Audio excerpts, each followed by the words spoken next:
Welcome back to the Context Coaching Podcast. We are joined today by my friend Paul Lankford from thousands of miles away in Australia, who is a basketball coach at many levels, which he will explain to us. And he is the guy that took us on the tour of Australia through Australian Basketball Travelers, and he'll give you all his titles and names and monikers and the journey. Paul, thanks for being here today.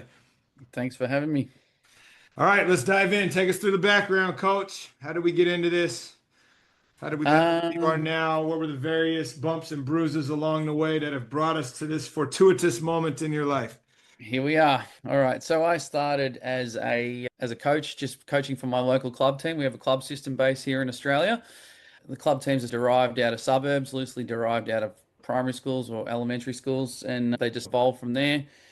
I I think even to this day, I probably love basketball more than most people I know. So I just wanted an excuse to get more involved. So I began coaching an under 14 team. I was only about 14 at the time. So I began doing that. Then next thing I know, I was coaching two teams and three teams, and I was trying to do my high school diploma or my VC, what we call it here. So I was trying to do that and juggle it all. I didn't do a great job of the schooling, unfortunately. Basketball seemed to be the driving force and continued to play. And then from a coaching point of view, I trained or practiced with semi-pro team, our local semi-pro team. There wasn't a lot of room for a 5'9" slow five man in a one man's or half of one man's body. One of the coaches who came on, I learnt more from him in about 3 weeks than I did in my entire junior career. And he's exceptional. He's gone on. He's been a coach in our national league as well now, Simon Mitchell. So I began doing an apprenticeship with him, and then I moved into being a development coach or a state coach with the Victorian program through Basketball Victoria, and it just evolved from there. I did my tertiary study in sports administration, and then I just continued to work volunteer roles in club basketball. In 2010, I was approached to become a director of coaching of one of our local clubs, Blackburn Vikings. So I spent quite a bit of time there, 9 years in fact. And then I coached their semi-pro teams. They couldn't find anyone to coach that. In 2019, that was coming to an end. I think they fell out of love with me and I fell out of love with them. Is the old saying, there's two types of coaches, ones that are about to be sacked and ones that have just been sacked. I approached my then boss, as it was probably when the end was nigh, my now boss, Dave Greenberg, about joining Aussie Basketball Travelers. I'd taken a few tours to the US. Apart from getting players a pathway, I just think it's best couple of weeks you can probably spend in your short life. It's a trip of a lifetime sort of thing. I'm sure your kids are still reflecting on it now, and as school goes back, they'll just smile every time they see each other. It'll bring new meaning to their friendship. So I just I consider myself a people's person first. So yeah, I just really love that. And then Dave took me on board, so that was great. And then we had the pandemic, so nothing really happened for a while, but business is going really well.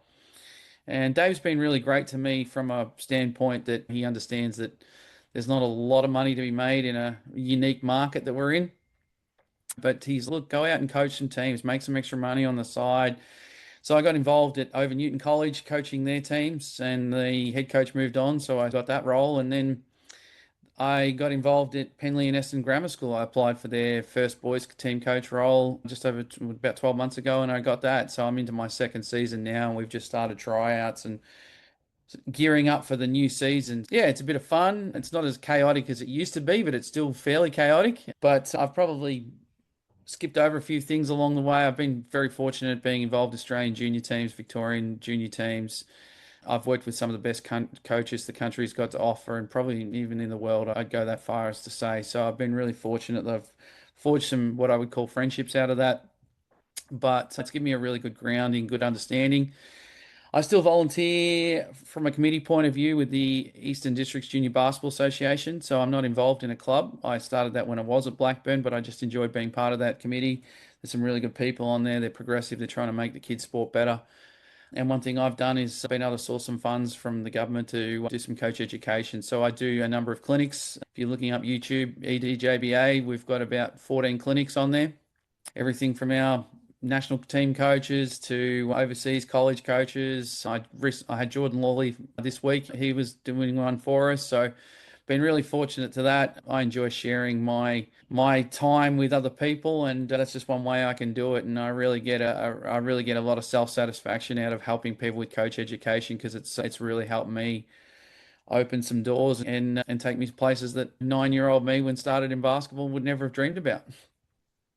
Yeah, isn't that the truth, right? Who would have thunk we'd have been over there playing basketball years ago? So you are right on that note, and how much the game and athletics in general can open doors and create network and relationship, and we've all been blessed from that lens. Before we go too deep in the coaching piece, let's talk about ABT and our tour and other opportunities for people that may not have ever even considered that this is a thing, so we can put that out in the universe. And from a contextual standpoint, those people that are listening that aren't aware, we took 9 of our boys and 9 of our girls to Australia this summer for a 2-week tour. We spent 5 days in Sydney, 6 days in Melbourne. We played 6 games.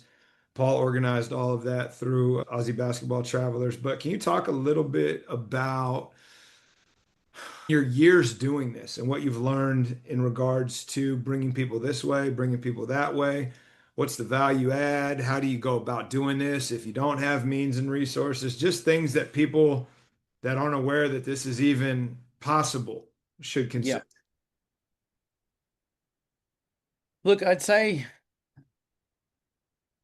when I first, my then boss at Basketball Victoria, Ross Wignall, I said to him, we've got some really good kids coming through in Australia, and we've got to start getting them under the noses of some colleges. Like these, we don't have a collegiate athletic system here. There's no scholarships. There's none of that. We basically have to go over to the US and steal spots off American kids and try and get into the college system over there, because we basically have a semi-pro system, and if you're not good enough for that, you're done. You can still play a lot of local basketball, but outside of semi-pro, which might only practice twice a week and play once a week for 6 months of the year, there's really not a lot of opportunities for kids to go on with the basketball unless they can make the National League. And even at the time, the WNBL players probably weren't making a full-time living out of basketball. Even now, you could question whether or not they are. Some of them can play the WNBL season and do semi-pro in the off season. So from a career perspective, it was getting very difficult, but the National League, particularly the men's league, was looking like it was going to be very, very difficult to even continue, which it pulled through and has now prospered. It's thriving here now, despite the fact that we were getting kids into the NBA and the rest of it. So college became the next progression. So we reached out to Dave and said, look, we want to take some tours to the US. And look, it was pretty straightforward. He handled everything. It was just flights, accommodation. He knew what level of games we were going to be playing against. He knew what sort of players we were going to have. Did we get beaten a couple of times? Yeah, we got beaten real bad. We played against one of the prep schools in Las Vegas, and Enes Kanter, I think, had 20 dunks in the first half. It was a bit of a baptism of fire, but even losing like that, it's still a story that I'm telling to you 16 years on, that wow, we got to play against him. We lost by 40 that game, but how good was it? But then becoming a bit of a family on the road, like as a coach and even a player, you build up an affinity to each other that I think transcends any sort of sporting environment I've been in part of. So I'm really amazed, and I really enjoyed it. And that's probably why I went back to Dave and said, hey, I want to get involved in this, because I just see so many benefits. It stops player attrition, because when kids get to 16, 17, 18, they might start going, oh, you know what, I want to go down the football path now, or I want to go down this path. So look, that's cool too, but why wouldn't you come spend one more year playing? We can get you to the USA. Football can't take you there. And we take teams to different destinations, not just the USA. We've got a couple of teams going to Canada this in our summer. There's ways where it can be a bit of a vehicle to combat attrition, giving kids an opportunity. And to the point, going back to Blackburn, we had, call it a contract, even though you can't put a minor in a contract. We had a contract with all our players that we took over there. We donate to their fundraising, if you like, to get them to become coaches, volunteer coaches. But they had to fulfill their obligation. Now, I'd say less than 50% fulfilled their obligation, and we didn't. I'll do a couple of school holiday programs and we'll call it even thing. But in that, I'd have kids who just recently graduated from our junior program say, hey, Paul, I've got to do my year of coaching now. What team are you going to give me? And I'd put them with an underage team, and the kids thought it was the best thing since Christmas. They become big brothers to them. It was better than having a parent coach, which was always going to be scrutinized. Even if they were sort of Phil Jackson or Coach K, they were always going to be questions about how they favored people. And I can't take credit for that. That was something that was implemented by, I think, our former treasurer, Craig Walker, who was tremendous. But what I did steal was an idea, and I think great coaches are great stealers of the game, was Sturt, were a South Australian power, still are a South Australian powerhouse. They had a thing there that if you coached 10 years of basketball, you became an automatic life member. It didn't matter how successful you were, but it was just a recognition that you'd done 10 years of volunteer coaching. And we borrowed that idea for Blackburn. And in my time, I got to oversee 3 life memberships from people who just had to do their 1 season obligation and then fell in love with coaching and continued to do it. And then they ended up becoming life members of the club. There's 30 seasons worth of volunteering that we were able to get out of that just by investing in kids. And they're probably still talking, and they still think they enjoyed that part of it, but probably going back that half step, it was all because they fell in love with the game because of a tour to another country. I find that's really cool. We've got a coaches tour coming to the US later this year. We're going to Dallas, North Carolina, New York, and Philadelphia. So it's more East Coast based. That's early November. Again, we try and keep the markups low. We'd rather get more people traveling, more people enjoying it, and try and grow the game through knowledge and enjoyment. Yeah, it's a really rewarding job. It can be chaotic. It's especially around our Christmas time when we've got 10, 15 tours on the ground and buses aren't showing up at 3 o'clock in the morning our time. So you've got to mitigate all those sorts of things. But that's what we do. It's why they pay us the big bucks, so to speak. Yeah, it's a really rewarding job when you see people coming back. And I just had a tour meeting with Eltham, which is one of the teams you obviously played against when on your tour out here. They're now planning their 2026-27 tour. And they took a really young group last year. And I was just mesmerized by the amount of people who are coming back for a second tour. We don't get a lot of return. We don't get a lot of return customers because a lot of them are going when they're at their top end of their high school age groups and they can't go a second time, even though they probably love to. But despite the fact that they're probably shelling out close to $10,000 to do a tour like this, there was probably at least half a dozen families in the room who were ready to do it all again. It does become a great family on the road.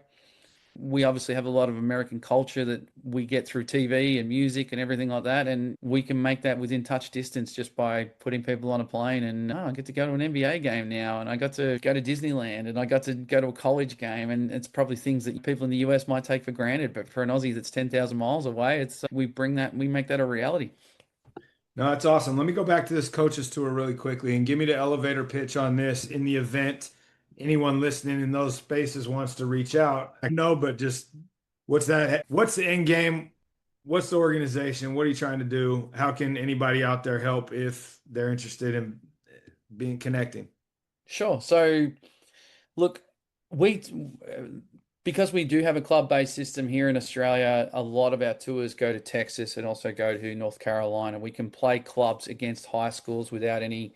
There's about, I think, 13 states from memory, and they're probably the 2 powerhouses, because Texas, there's direct flights to Dallas from Australia, and also there's a population of 30 million people in the same state, so it's bigger than what Australia's population is. And then North Carolina is North Carolina. There's 23 Division I schools. I've been pretty fortunate as well so we fly into Texas. We're going to do a day with the Dallas Mavericks. And then we head to, and it just worked out better that way from a costing point of view. Then we head to North Carolina.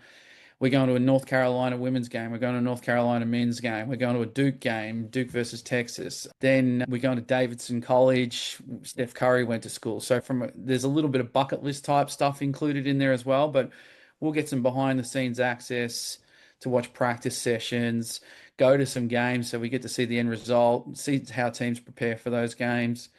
Then we head to Philadelphia. Brett Brown was the coach of Philadelphia, so I've been pretty fortunate to have been to 3 of his training camps when he was the coach there. And in my time over there, I just got to meet a lot of people from the college basketball scene. It's been pretty fluid. Some of the big names like Fran Dunphy, Phil Martelli, and Jay Wright are now retired, but they're still living in Philadelphia. But I've got a good network of people there. And New York, just cause it's actually cheaper to fly out of New York than it is to fly out of Philadelphia. So we're going to catch a train up to New York and head back to Dallas and before we head home. And there's a couple of Knicks games on. There's a Brooklyn Nets game on. So it's like, all right, you get to go to Madison Square Garden. There's another tick. It's almost like name dropping.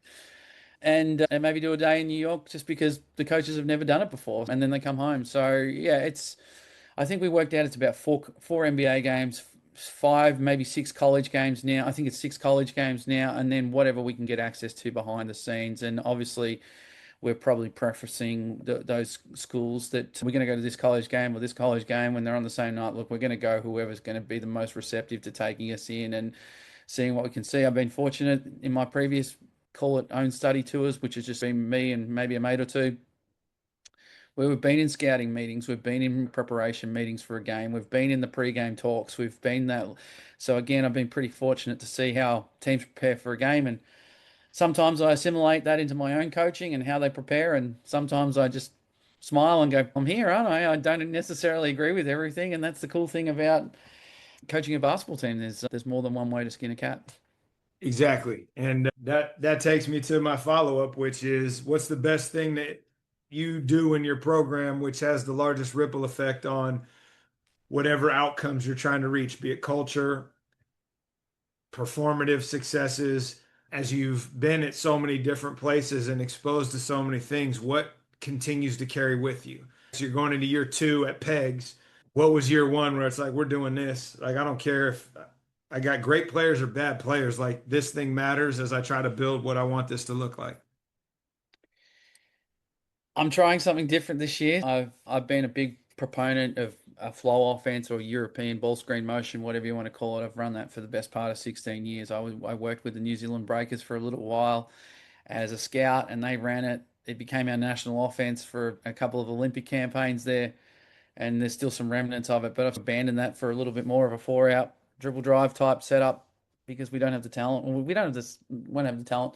We probably don't have the athletes that will be conducive with that, ones that can make great reads off ball screens and the like. So we're probably simplifying that a little bit, trying to cause a bit of confusion. And it's going to look really ugly at sometimes.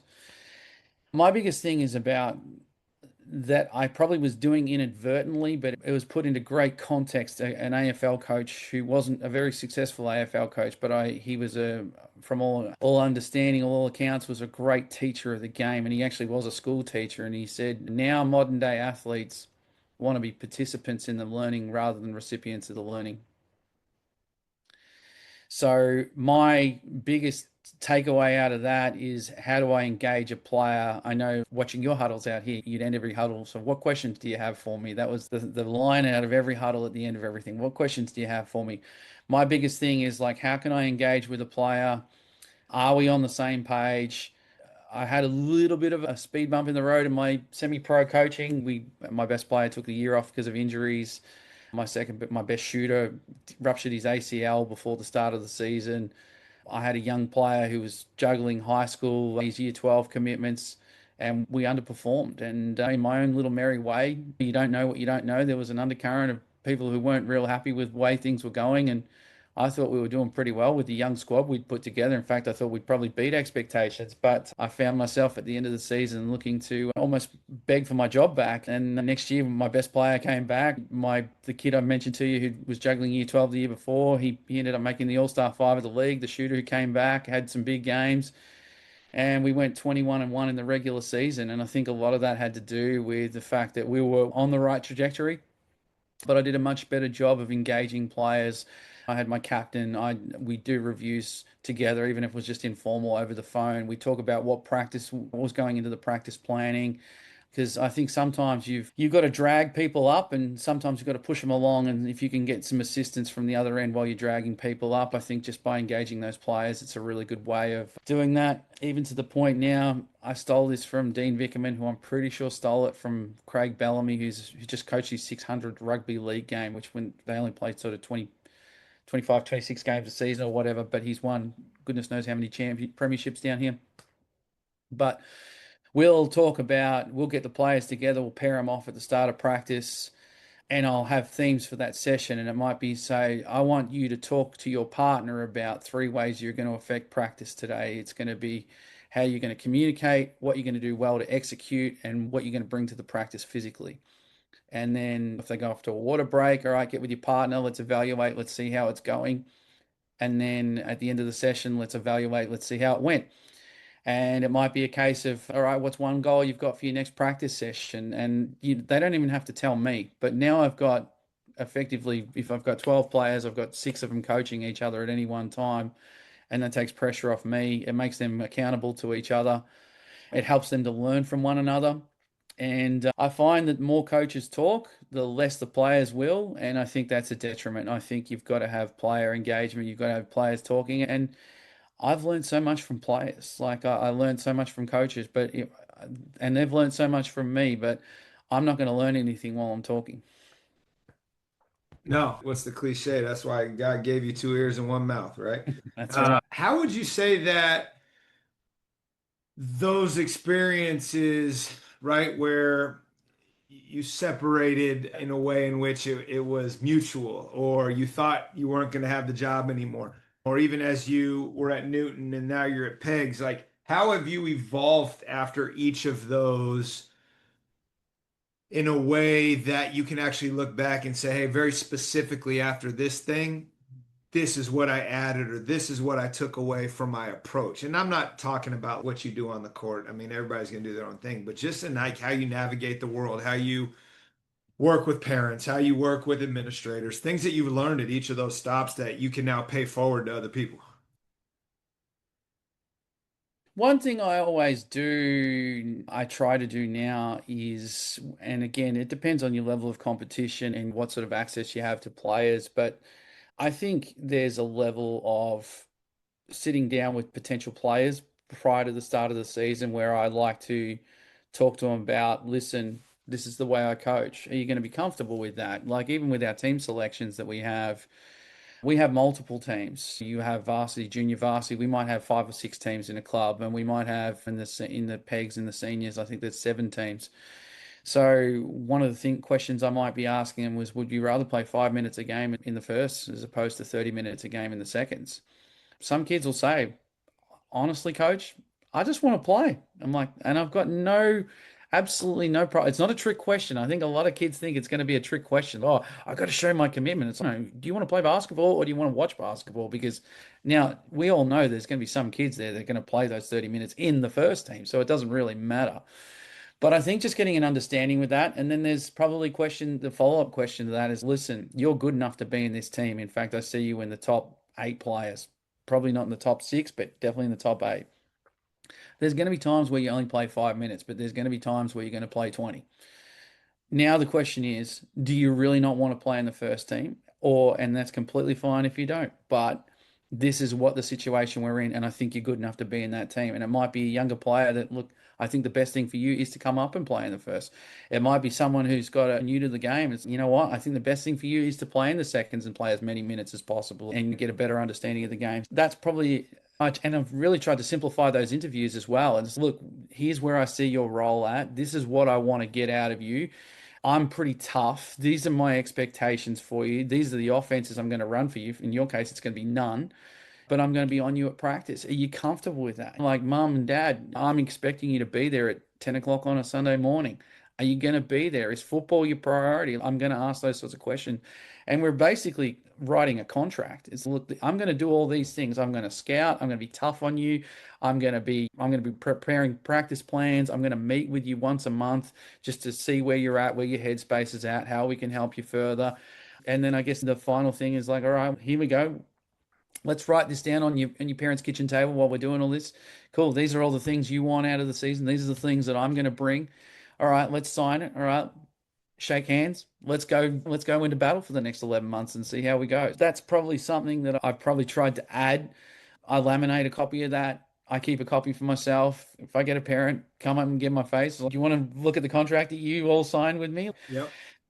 So I've started doing that because I feel like coaches are always going to hold players to account. And whether it's a turnover, it's a mistake, it's execution of a drill, whatever it might be. But I think there's a level of accountability that people don't realize. Coaches, with the amount of effort and time they put in, they see a ranting and rating lunatic for 40 minutes on a Friday night game, and they're like, what's this guy? What's his deal? Like, Yeah. well, now you've seen why I'm so invested in all of this, and I think it gives everyone an internal level of perspective.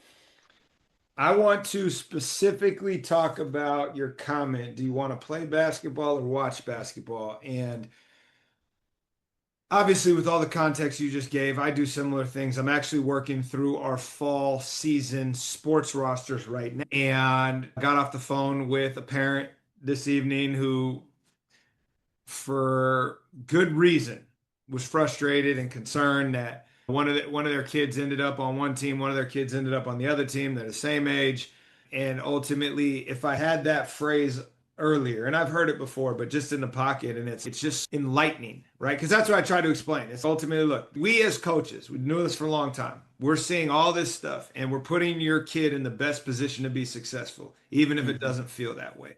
Have some trust. Let us work through this, but nobody's trying to undermine their success, their confidence, their growth. We're actually trying to do what we think is best for that player to grow.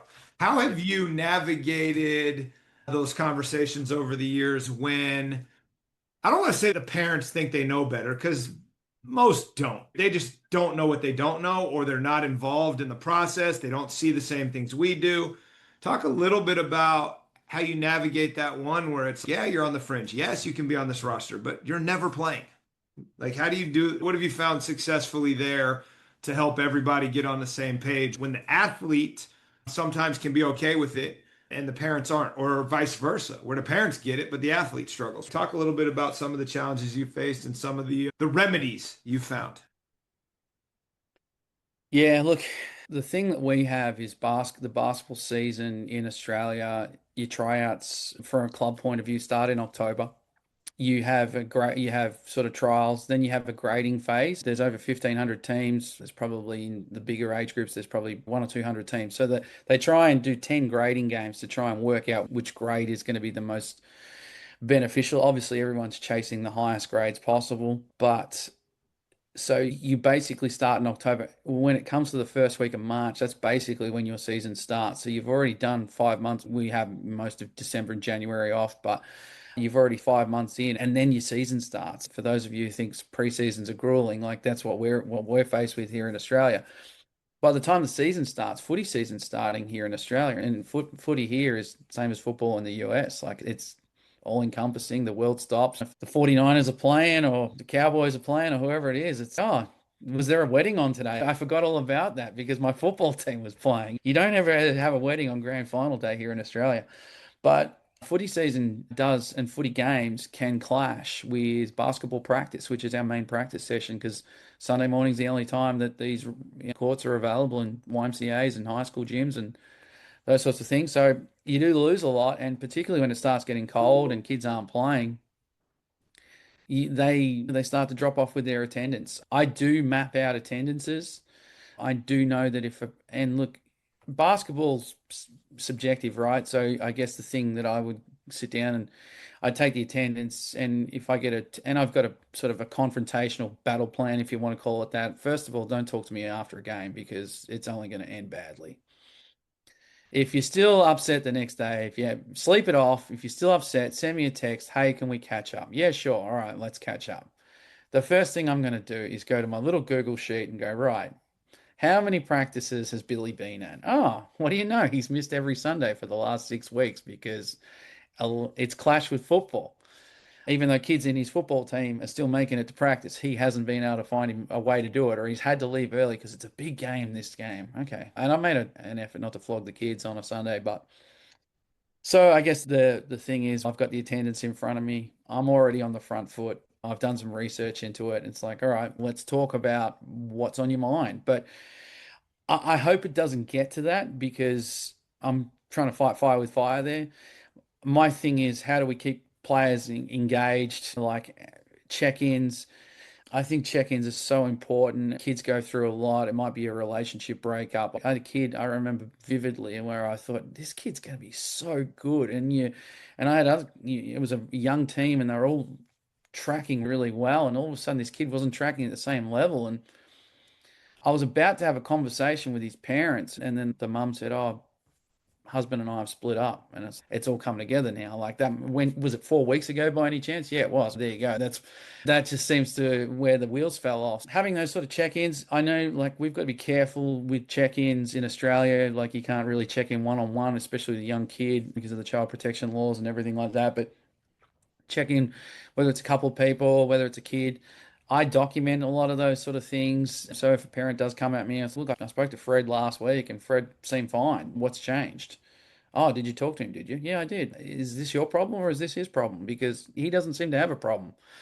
Basketball teams are like being Those married are to my furniture. favorite right there too. Hey, I really think Johnny should be playing this position. Okay, cool. Johnny said he doesn't want to play that position. Maybe you should talk to him.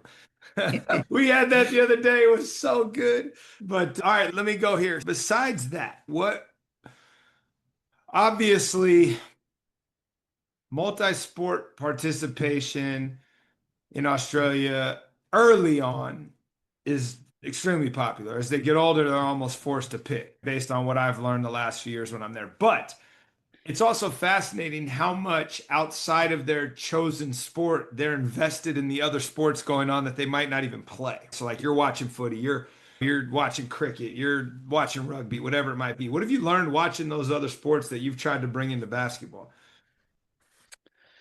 I'll be honest, not a lot. Or let me rephrase. People coaching those sports that you've been able to steal from and plagiarize and uplift your own approach based on like things you hadn't thought about because it doesn't necessarily fit your sport. Sure. I would say it's not so much about the coaching art. I feel like basketball's a global sport and there's resources everywhere. I know that if I was to say where are my not weaknesses, but where are the areas that I'm going to be falling down? First of all, I don't have any background in strength and conditioning, so I'm not going to keep up to date with that. My job is to prepare you for basketball. Warm up techniques, cooling down techniques, is that even a thing? Recovery sessions, ice baths, all that sort of stuff. I'm not here to talk to you about that. I got no idea. If I was going to steal anything, it'd probably be in that. The second area is probably technology. I've let technology get a little bit away from me in terms of whether it's video editing. I don't even know. I don't even know what it is. Like I'm probably talking about things that I really don't know or don't have access to. So that's probably the technology I'd say is a weakness. I got no knowledge of it, and I think other sports are doing that exceptionally well. The third area is around sports psychology. Again, I don't have a deal. I don't have a. I do goal setting. I've been taught not to. You've got goals and dreams, and you got goals have got to be bound by time. But if you really want to get the best out of a player who's time's creeping up, that can have a detrimental effect. So I would say sports psychology is something that it hasn't come. So I'd say that they're not so much areas from other sports, but they're areas that can be applied to others to any sport really. And I honestly say I humbly that I don't understand a lot of it, and I would probably bring in the experts in that field. From a technical aspect, obviously, with basketball, you're only going to learn this from basketball coaches. The art of coaching, obviously, you can learn that from school teachers, you can learn that from different sports coaches, you can learn that. But I feel like I did a college pathway presentation the other day, and there's 1,400 college coaches in the US, or programs, I should say, then high school coaches, NBA coaches. I don't lean on it too much. I know there's others that have. They've done that sort of multi-sport skilling. I have to say, I think basketball's in a pretty good spot in terms of those sort of things. And I say that because it's pretty open. I think coaches, whether it's an ego thing, whether it's a sharing thing, but I feel like if I knocked on your door and said, "Hey, coach, can I come in and watch practice?" You'd say yes to me straight away. If I went to your biggest rival and knocked on their door and said, "Hey, I just saw a climbers practice yesterday. I want to watch yours now," they'd probably say yes to me straight away. I feel like there's a level of sharing that basketball, for some reason, is really amazing. And I would say, look, I'm sure I say this innocently, there's other sports probably have ideas that I could be borrowing. But for me, just feel like in terms of easiness, the ability to knock down a door and say, hey, I want to come watch. I find that basketball's really good in that way. And I find that basketball, and again, I probably because it is a global game and it's very much a hobby and a labor of love here in Australia. I feel like people are more than happy to, or they've come from a grassroots and worked their way up. I feel like they've got what's the word? They've almost got like they've done a long apprenticeship and they've got a moral obligation to give back. So I haven't chased too much from cross coding, if that's the right term, but it's definitely out there. My biggest area for improvement, I believe, is in the areas that are peripheral areas to any kind of sport, which I think that's why strength and conditioning is becoming such a big thing. Like in Australia, We talk about physiotherapists and those sorts of things, like masseuses, all those sorts of things. We're probably leaning on those things more than ever before, and I feel like that's probably the biggest area of growth for me. I think that's all super important in regards to how we're just reflecting on what we do and why we do it. And that's why I always ask that question, right? And so if you've already identified, like, I don't know how to do these three things, I'm going to farm that out.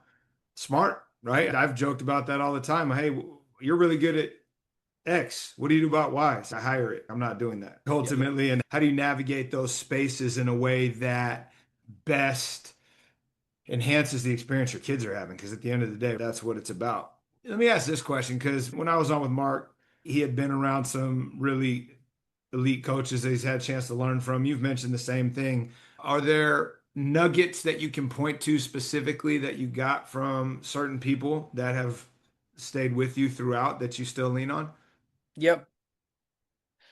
As a coach and a coach educator, I try my best. Guy Malloy had a pearl of wisdom, was to coach what you want, not what you don't want. So yeah, right, you want to yell and scream, and I get white line fever when I coach. Even when I'm happy, there's the devil on one shoulder and the angel on the other. So there's a level of that. But coach what you want, not what you don't want. So being matter of fact about what you want forward. Don't dwell on the mistake. Pat Hunt, who was a national coach educator for a long time, used to say, "Don't think of McDonald's." What's the first thing you think of? It's McDonald's. So it's all about putting the right thing into the head rather than dwelling on the negative. Having a next play mentality. I always talk about that one. Again, not dwelling on those sort of mistakes. That's Simon Mitchell was huge on that. Lindsay Gaze used to say, drive to score, not to explore. I use that religiously. One on one, get it done. One on two, not for you. One on three, sit with me. Those sort of nuggets I always find in terms of teaching decision making, because I think that's the biggest skill in the game is decision making. I'd say shooting's probably number two. Most people say defense, but I think decision making and shooting are my most important things. Let me go to that then. So when we were there and I talked to Tim after our game at Manly and just asked, God damn, how are you guys out in transition so quick? Where do you find time to do this? You're only practicing twice a week. And he basically said, I don't do any drilling. We just play. And I'll give him some concepts. We'll do some small set of games and we just play. And so it's like, where are you on that spectrum? What have you found that works well? And what have you stopped doing after maybe doing it for a long time and realizing it's not very effective? I probably moved a little bit more towards gameplay. I always ran a lot of small-sided games, disadvantage one-on-one, disadvantage two-on-one, whatever it might be. The easiest way to make a decision-making drill is to take a defender out or take an offensive player out. I find that's an easy way to teach decision-making. It's not an easy way, but it's an improved way of doing it. So they're things that I do. I do a lot of stuff based on the shot clock. So we have a 24-second shot clock, which I think even if you don't have a shot clock, it's still applicable. And I say that in that we talk about the 3/8. So the first eight is pace, the second eight is poise, and the third eight is penetrate. And to break it down, first eight, players' time. There's no bad shot. Get a rhythm three, get the ball inside, get a layup, get on the rim. Second eight is coach's time. Move the ball, get some ball reversals, get some back screens, whatever your offense is akin to. And then last eight is our time. We've got to make a play where we're calling someone into a ball screen or we're still in the flow of our offense. We can execute that way. But I find that even without the shot clock, those things are still relevant because, like, the analytics is suggesting now that any shot inside, I think the first 7 seconds of catching the ball is effectively the best shot you're going to get for the entire time.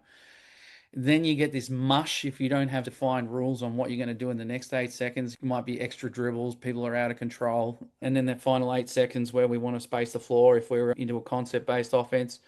I do a lot of fundamental breakdowns. I'm very passionate about shooting. And then I guess the other thing in terms of teaching the game, I do what I call a 14-14-24. So the first 14 is you're starting in the half court set. So you start, all right, they can have a 10-second huddle, whatever they want. Again, I want to encourage players to make those communication decisions. I'm not going to do that. They come out, run it. If they score or they don't score, if they come up with the offensive rebound, fine. They've got a reset shot clock and they can execute again. If they do score though, or if they miss and the opposition comes up with the ball, the next play is 14 seconds in the full court. Now that's not something that happens in Australia, but I want to encourage the pace. I want them to always think like they can run the floor. And then the final possession is 24 seconds. So the team that had the original possession then has 24, whether they run it or they walk it up or whatever the case may be, and they can execute again. Now, obviously, we want to try and encourage the pace, but then we stop. So if the team that started with the ball out gets scored on their initial possession, whoever gets the score or stop on the final possession gets the ball for the start of the next iteration of 14, 14, 24. And that gives me 3 possessions to evaluate. I can give them some feedback on what I saw on each one of those possessions without me going, oh, hang on, what happened 5 minutes ago? I can't really remember. It's 3 possessions. If I can't remember 3 possessions, I'm in trouble as a coach. So I can then talk about each one of those 3 possessions. Hey, you guys, you didn't execute on the screens, blah, blah, blah. Second, you had to run. You were too slow getting the ball in. Your outlets weren't deep enough. We didn't have floor runners. And then the 24, obviously, it's the last possession we just saw. So that's pretty easy to break it up. It gives us a good way of teaching it. Again, that's a Guy Malloy concept. I think he's one of the best Australian coaches we've ever had. He's probably very unfortunate that he wasn't born in the USA, otherwise he'd be making millions of dollars. And then the other thing I quite often do in terms of running with pace is you score in the first 7 seconds, you get the ball back at the half court. So it's about, I have 2 things. And again, it's the things that I think is control the controllables. Well, what can we control? We can control our body language, control, all right, we got scored on, all right, you can throw it into the back padding, or you can just get the ball in and try and score it straight away before they get their D set up. Staying off the officials and offensive rebounding. I'm hell-bent on offensive rebounding. I've got a lot of metrics on offensive rebounding I like. But the 2 big things in my scrimmage is you score, if it's a regular scrimmage, you score in transition, you get the ball back at the halfway line, so you get to practice your half-court offense. And then the second thing is if you score on an offensive rebound, you get a bonus point. I think the metrics in the NBA are something like they score on about 40% of first possession, 67% if they get 2 shots, 75 if they get 3, and 87 they get 4 shots. If you're scoring on 87% clip, I'm going to take that every single time. So we crash the boards hard. Aaron Fern, I think, has done the tag up system really well. I just send my 3, 4s, and 5s to the glass and get my 1s and 2s back on safety. And then I have weighted statistics on between my 3s, 4s, and 5s based on, hey, you've got a certain amount of points. Our 3-man only got, how is our 3-man winning when he got less offensive rebounds? No, I actually value his offensive rebounds more than you because he actually had to run in every time. So I actually keep some statistics on those sorts of things as well, because we're not always going to be the greatest shooting team, but if we can patch it together and try and get a few offenses together and extra bonus points, that's how I run it. Yeah, no, that's awesome. And I like all those. I remember we talked about the 888 when we were there. All those concepts are super cool. Hopefully, people can steal some of those and implement them. I want you to send me your rebounding stuff after we're off, because I like what you just said about weighting it based on where they're coming from. That's a good way to think about whose offensive rebound was more impressive, so to speak. Let me wrap with this. We've been on for a while, and I'm on duty, and I got to go actually work here. What would you say that, actually, I'm gonna give you 2 questions. This one will be more fun, and then I'll ask you the more cerebral question, but I'll plant the cerebral question. So what's You know something? how dumb I am, right? Yeah, I do, but that's why I want this to kick around in the back of your head, giving you some time to think about it. What's something you've recently changed your mind on? And it doesn't have to be basketball related, but it's intentional. We talked about it a little bit when we were there, just the polarity of the world right now, and then people in echo chambers and just getting validated for their way of thinking versus being challenged for it. So I'm always curious just how people are challenging their belief system and making adjustments based on what they find not to be true anymore. So it doesn't have to be basketball related, just in general. Where have you like, hey, I used to believe this and now I'm over here, and here's the why behind that. So Yep. file that one away. You mentioned the referee piece again, and the coaches like being berserk. And you mentioned that when I was there, and I didn't necessarily see a ton of that.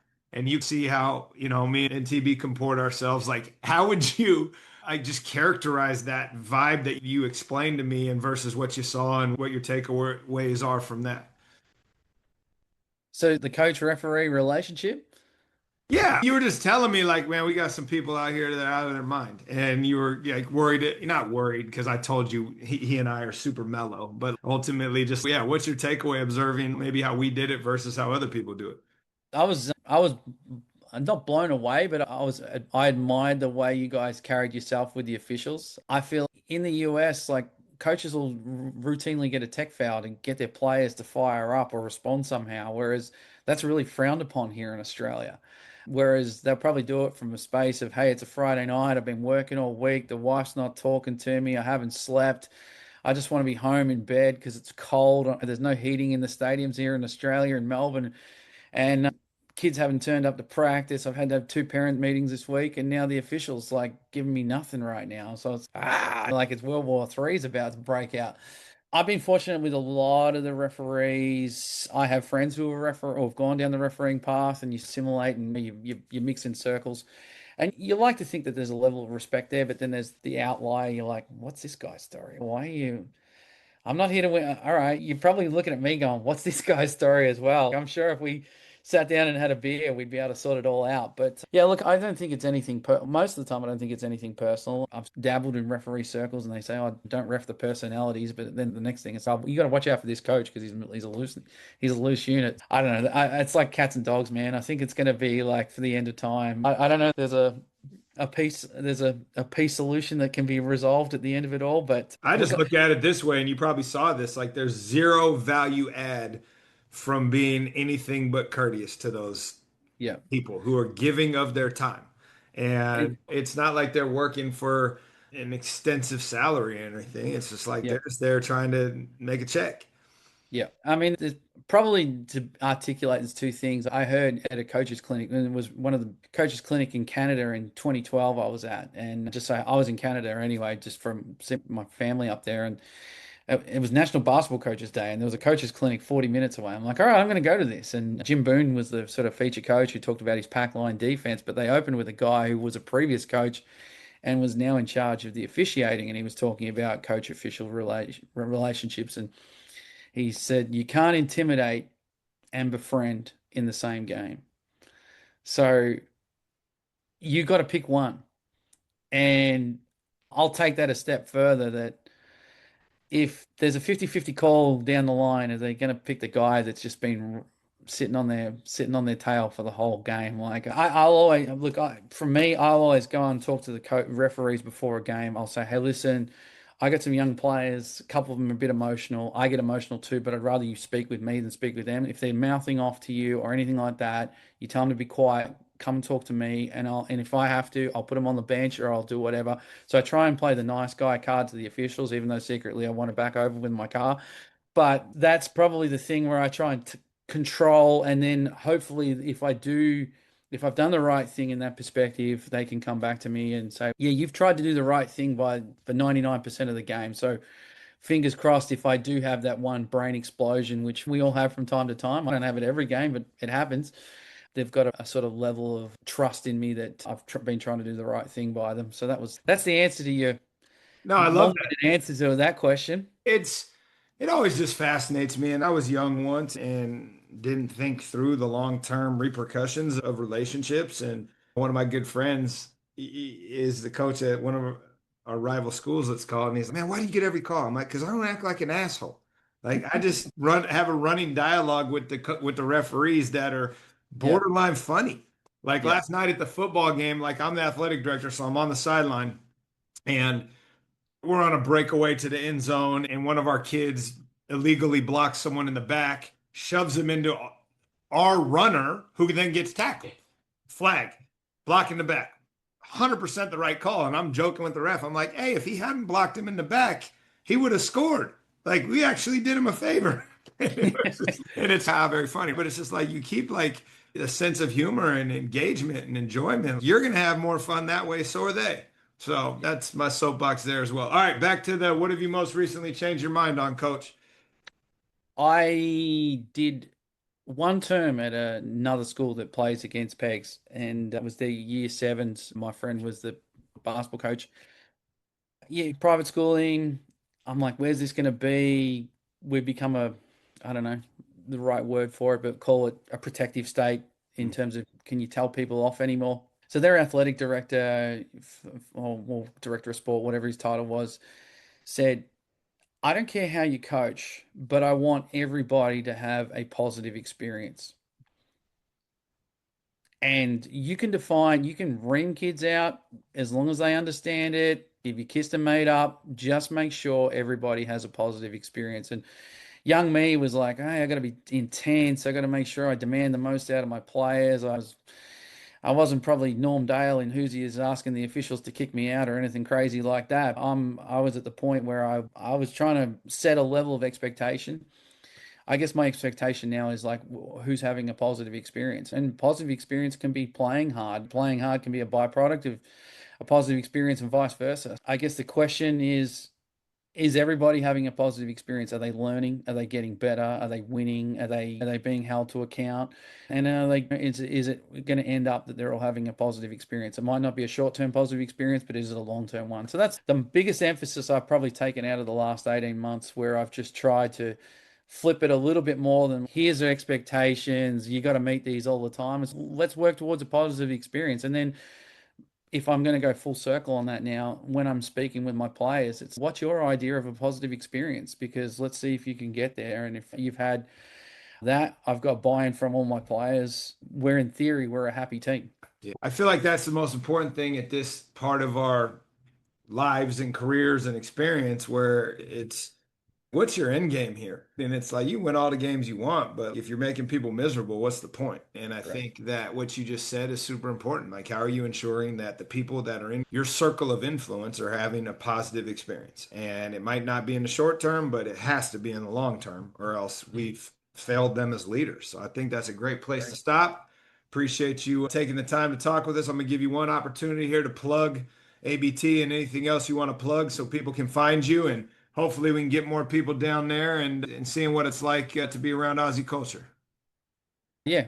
Aussie Basketball Travelers, if anybody's thinking about coming down under, like to play some games, whether it's semi-pro level, whether it's junior high school, whether it's club teams, whatever it is, feel free to reach out. Vice versa, any teams from Australia that are looking to get overseas, love to try and do it for you and have a positive experience for all of you as well and make some lifelong friendships. And we're only 4 years away from seeing Climo down under again.